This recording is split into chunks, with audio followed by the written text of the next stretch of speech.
ඉතින් අපි අද වීඩියෝ එක තුලින් කතා කරන්න බලාපොරොත්තු වෙන්නේ මේ මාළු පිරිස් වගාවේදී මේ ගොවීන් මුහුණ දෙන පොදු ගැටලුවක් සම්බන්ධව. ඒ රෝගී තත්ත්වයට මම කතා කරන්න බලාපොරොත්තු වෙන්නේ. මේ රෝගී තත්ත්වයට අපි කියනවා දියමලන් කෑම, එහෙමත් කඳ යනවා කියලා කියනවා. ඉතින් අපි අද බලමු මොනවද මේ රෝගී තත්ත්වයට තියෙන හේතු කියලා. ඉතින් මේ වගාවේදී මෙම රෝගී තත්ත්වය නිසා විශාල ප්‍රමාණයක් පැල ගැලවීමක් සිද්ධ කරා.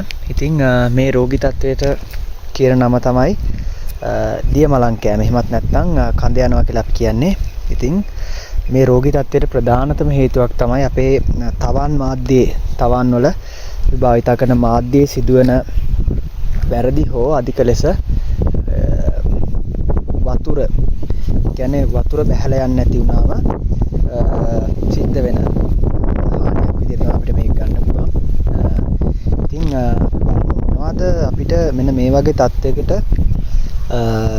අපි වගා කරද්දී මොන දෙද්දි මොන වගේ සොලියුෂන් අපිට ගන්න පුළුවන් කියලා.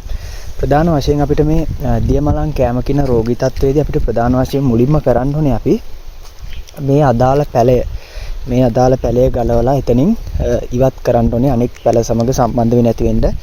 මොකද මේ රෝගී තත්ත්වයට ගොදුරු වෙලා තියෙන පැලෙන් අනිත් පැලවලට පැතිරීමේ අවදානමක් තියෙනවා. එහෙම වුණොත් අපිට අනිත් පැල ටිකත් මේ රෝගී තත්ත්වය නිසා විනාශ වීමක් සිද්ධ වෙන්න පුළුවන්. ඉතින් මොනවද මෙන්න මේ රෝගී තත්ත්වයට ගන්න පුළුවන් අපිට සොලියුෂන් කියලා ගත්තොත් ප්‍රධාන වශයෙන් අපිට භාවිතා කරන්න පුළුවන් හෝමයි කියලා බෙහෙත් එකක් තියෙනවා. ඉතින් මේ හෝමයි කියන බෙහෙත් එක අපිට පුළුවන් මේ ගහේ මුලට එක්ස්ප්‍රේ කරන්න පුළුවන්.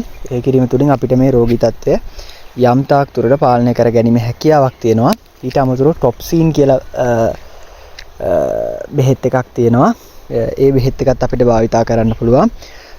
නමුත් අපි මේ ටොප්සින් කියන බෙහෙත් එක භාවිතා කරද්දී අපි විශේෂයෙන් සැලකිලිමත් වෙන්න ඕනේ. මේ ටොප්සින් කියන සාමාන්‍ය සැර බෙහෙත් එකක් ඒක භාවිතා කරද්දී අදාළ ප්‍රමාණයෙන් අපි භාවිතා කරන්න ඕනේ.